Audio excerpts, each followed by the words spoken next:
another special place for us to visit?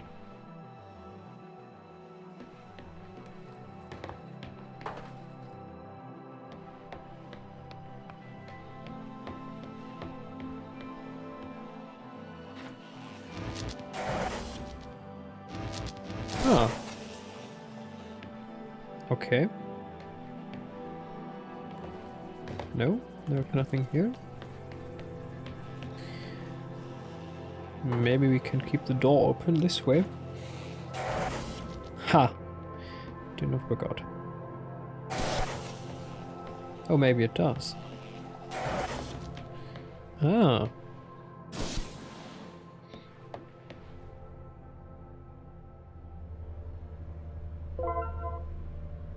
Thinking outside the box. Well, that was a quick one. Ha! I have one more box. And now I can't open this door. It doesn't matter. We're going to place it in the center of this door. Okay.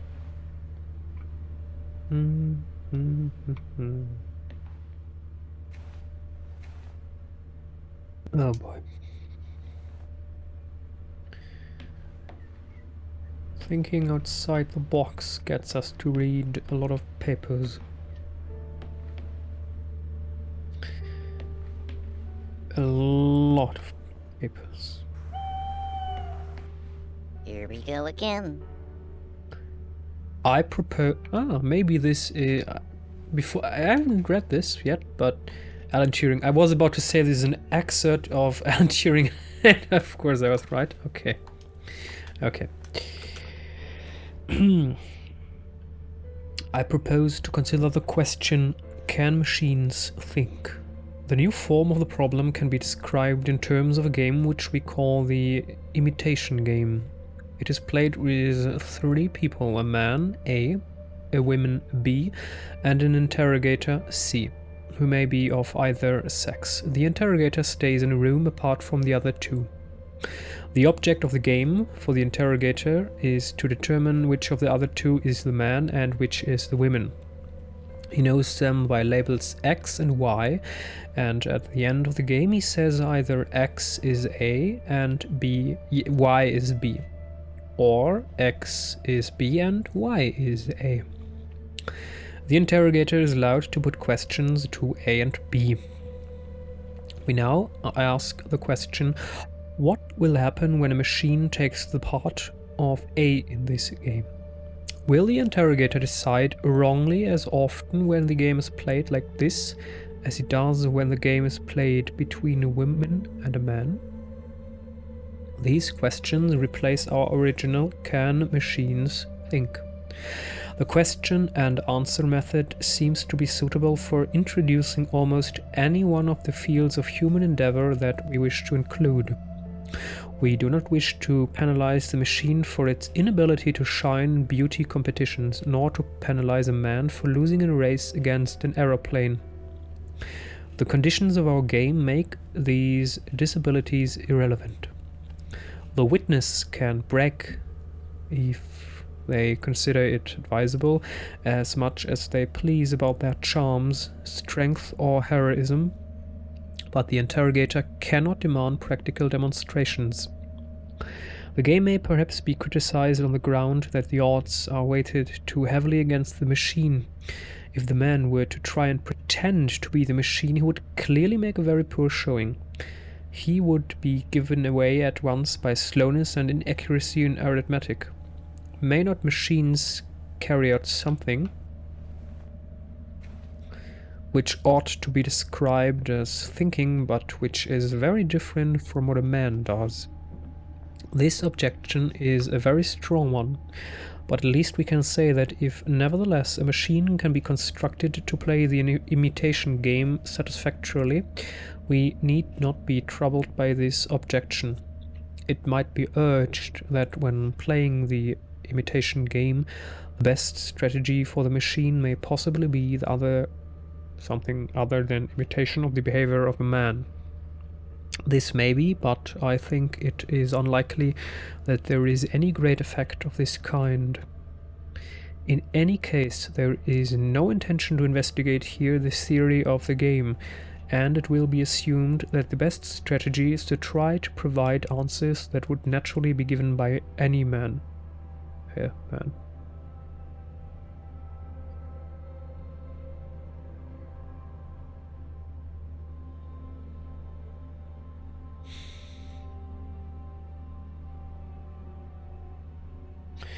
Yes, it's an interesting question if it's the best strategy to imitate a man. Computing Machinery and Intelligence, Alan Turing.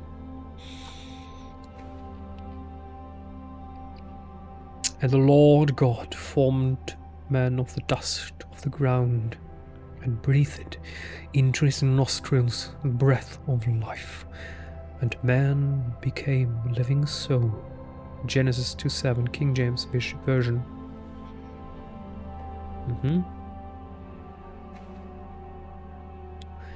I now proceed to consider opinions opposed to my own. The theological objection thinking is a function of man's immortal soul. God has given an immortal soul to every man and woman, but not to any other animal or to machines. Hence, no animal or machine can think. The heads in the sand objection. The consequences of machines thinking would be too dreadful. Let us hope and believe that they cannot do so. The mathematical objection. There are a number of results of mathematical logic which can be used to show that there are limitations to the powers of discrete state machines.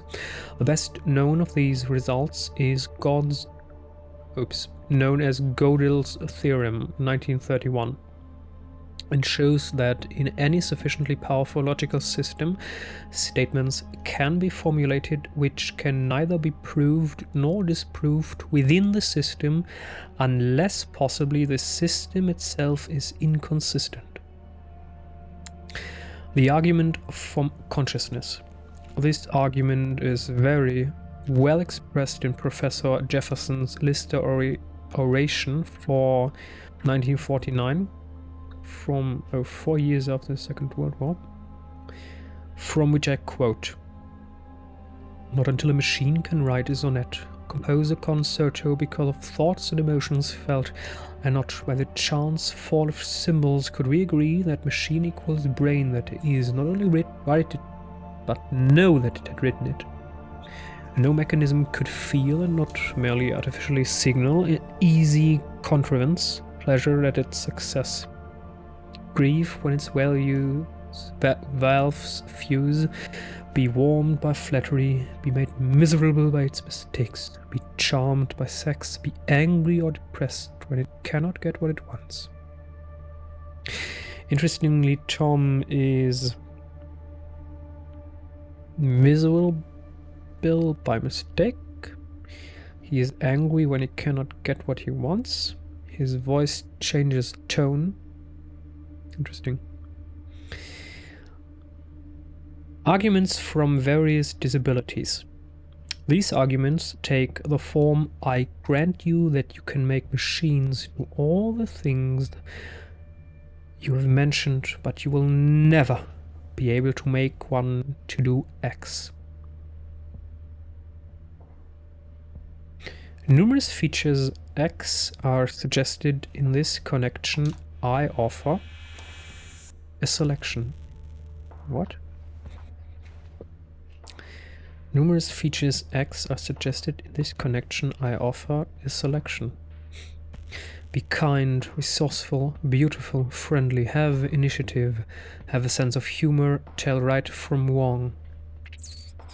It's extremely important to tell right from wrong, make mistakes, and live up to them. No one is going to judge you because you make mistakes, but if you do not live up to your mistakes, and if you do not right or wrong, then they will judge you. fall in love, enjoy strawberries and cream, make someone fall in love with it, learn from experience, use words properly, be the subject of its own thought, have as much diversity of behavior as a man, do something really new.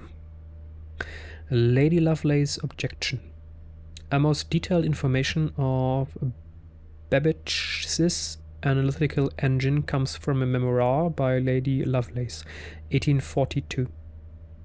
In it, she states, the analytical engine has no pretensions to originate anything.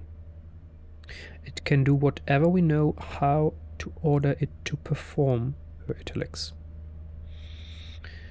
This statement is quoted by Hartree, 1949, 107 years later, who adds, this does not imply that it may not be possible to construct electronic equipment which will think for itself, or in which, in biological terms, one could set up a conditioned reflex which would serve as a basis for learning. This is exactly what true AI is doing right now. It's getting information and it's trying to learn, and it's trying to assume what might follow. Whether this is possible, it's just one thought. The problem with AI is most of the current AIs are just machines with if clauses, and they can only operate within each clause. So if you give them new information, they will not be able to use it properly.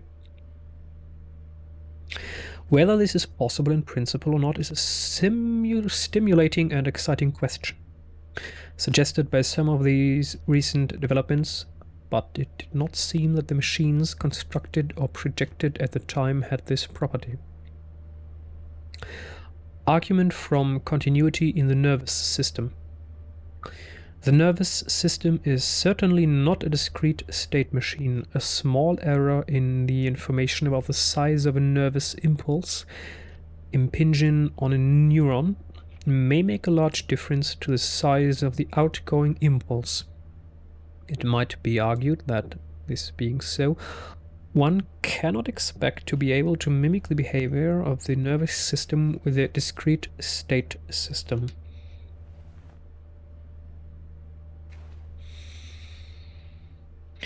Cannot expect to be able to mimic the behavior of the nervous system with a discrete state system.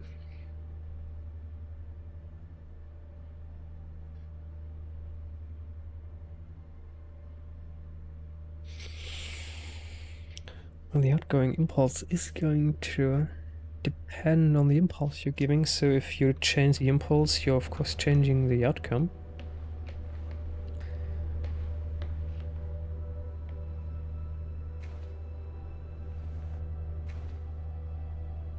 Still, thought experiments are important, because a lot of the time you can't carry out the actual experiment. This is true not only in philosophy, but in science as well. So when Einstein said, imagine that you're sitting on a beam of light going into outer space, well, that's a thought experiment. He wasn't going to say, let's get on a beam of light. Of course you miss the point if you say, well, we'd fall off, or it would be too cold. So thought experiments are always useful, and you test your concepts by imagining what it would be like if such and such were the case. Well, in this particular case, I imagined what it would be like if I followed a program for answering questions in Chinese and giving back answers in Chinese, even though I don't understand a word of Chinese. And that was a very useful thought experiment, because it enables us to see that computation by itself isn't thinking. That is correct, of course, absolutely.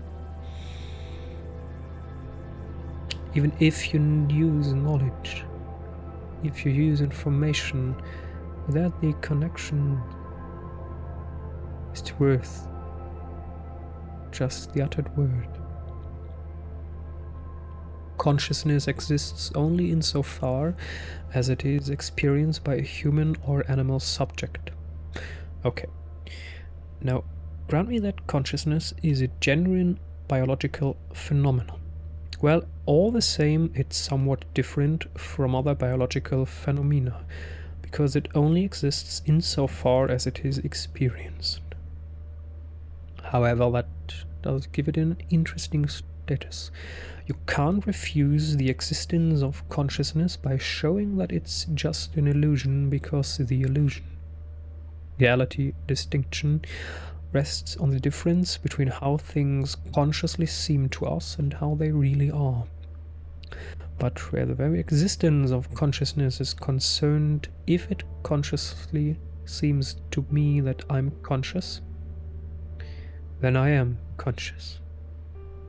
Yeah, that's a question. Are you conscious because you believe that you are conscious? This is exactly what Tom does. You can't make the illusion reality distinction for the very existence of consciousness the way you can for sunsets and rainbows, because the distinction is between how things consciously seem and how they really are. Yes. Consciousness is a biological property like digestion or photosynthesis. Now, why isn't that screamingly obvious to anybody who has had an education? And I think the answer is these twin traditions.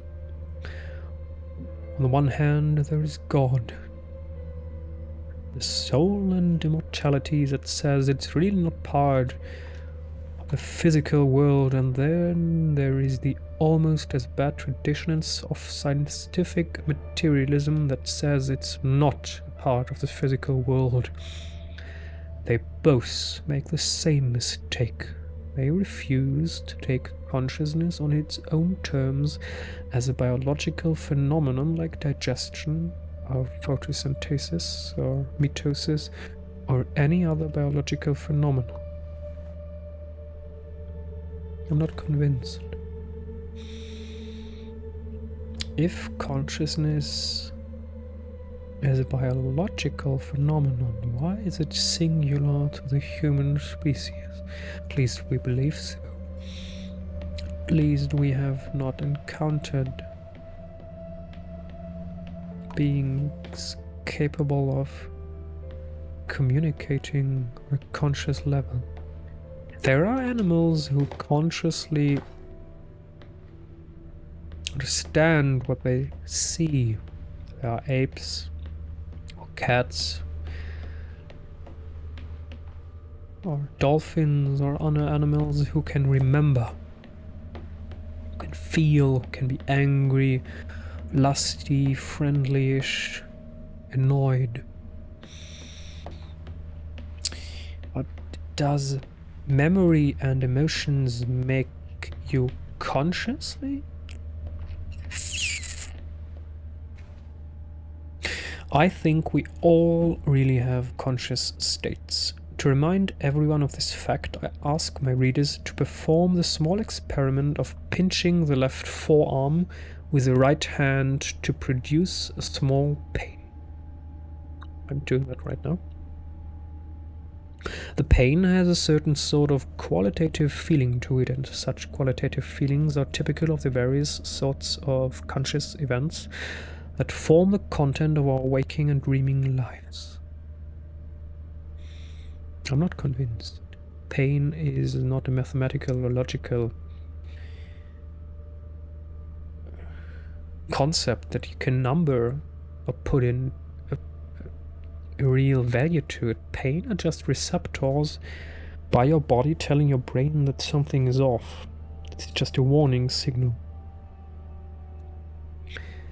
Such events are the data which a theory of consciousness is supposed to explain. In my account of consciousness, I start with the data. Dennett denies the existence of the data. To put it as clearly as I can, in his book, Consciousness Explained, Dennett denies the existence of consciousness.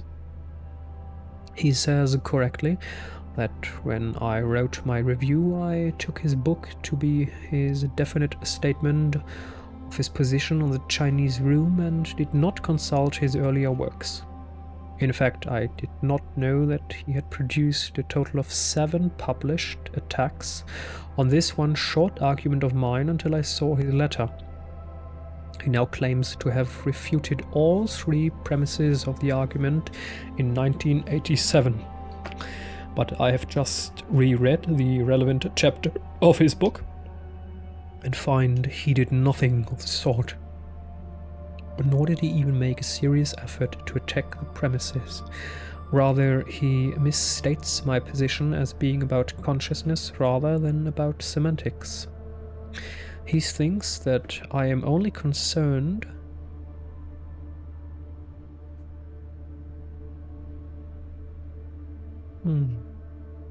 to show that the man in the Chinese room does not consciously understand Chinese. But I am in fact showing that he does not understand Chinese at all, because the syntax of the program is not sufficient for the understanding of the semantics of language, whether conscious or unconscious. Furthermore, he presupposes a kind of behaviorism. He assumes that a system that behaves as if it had mental states must have mental states. Again, if you believe you are conscious, you are.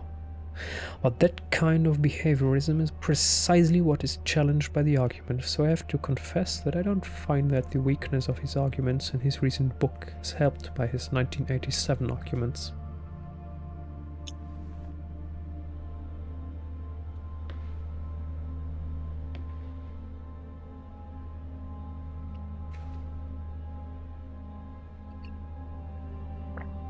Dennett. John Searle and I have a deep disagreement about how to study the mind. For Searle, it is all really quite Dennett. John Searle and I have a deep agreement about how to study the mind. For Searle, it is all really quite simple. There are these bedrock, time-tested intuitions we all have about consciousness. And any theory that challenges them is just preposterous.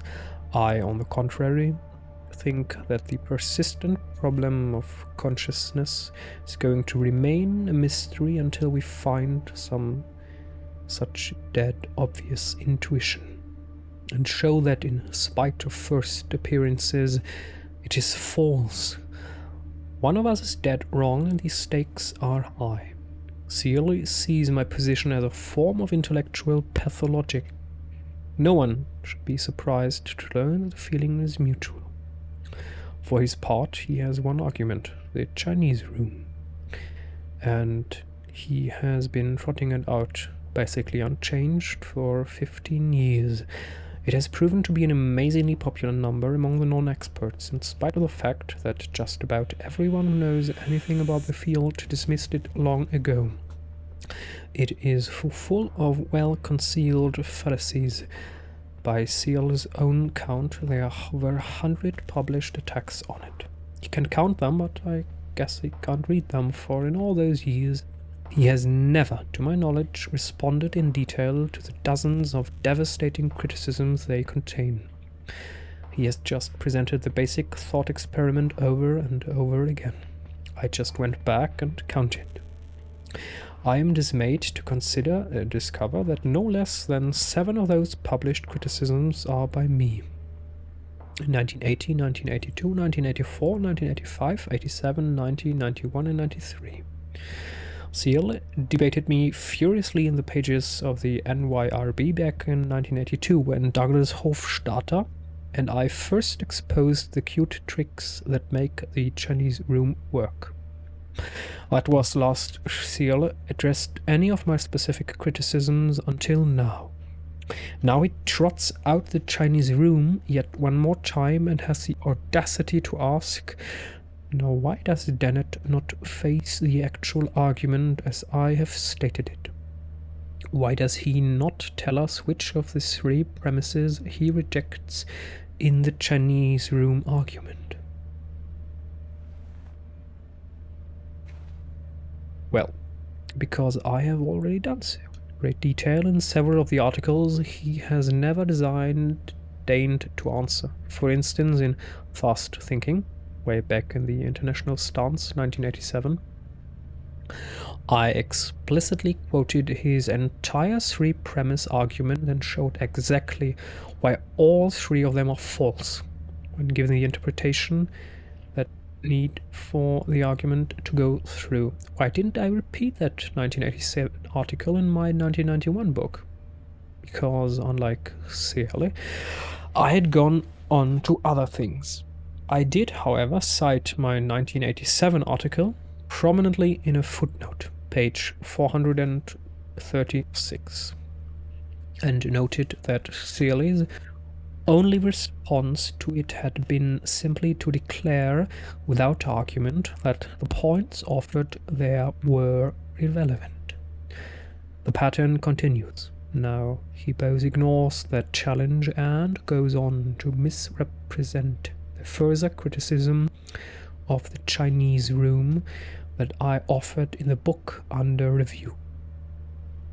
Perhaps he has forgotten what I actually wrote in the 4 years it has taken him to write this review. But enough about the Chinese room. What do I have to offer on my side? I have my candidate for the fatally false intuition, and it is indeed the very intuition Searle invites the reader to share with him. The conviction that we know what we are talking about when we talk about that feeling. You know, the feeling of pain if you pinch your arm. That is the effect of this stimulus and the cause of the dispositions to react. Quail, the intrinsic content of the subjective state. How could anyone deny that? Just watch. But you have to pay close attention. I develop my destructive arguments against this intuition by showing how an objective science of consciousness is possible after all, and how Searle's proposed first-person alternative leads to self-contradiction and paradox at every turn. This is the deepest mistake in my book, according to Searle, and he sets out to expose it. The trouble is that the objective scientific method I describe, under the alarming name of the heterophenomenology, is nothing I invented. It is in fact exactly the method tacitly endorsed and relied upon by every scientist working on consciousness, including Crick, Edelman, and Rosenfield. They have no truck with Searle's intrinsic content and ontological subjectivity. They know better.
seems that it is the inevitable conflict of life that organics will have great problems with synthetics.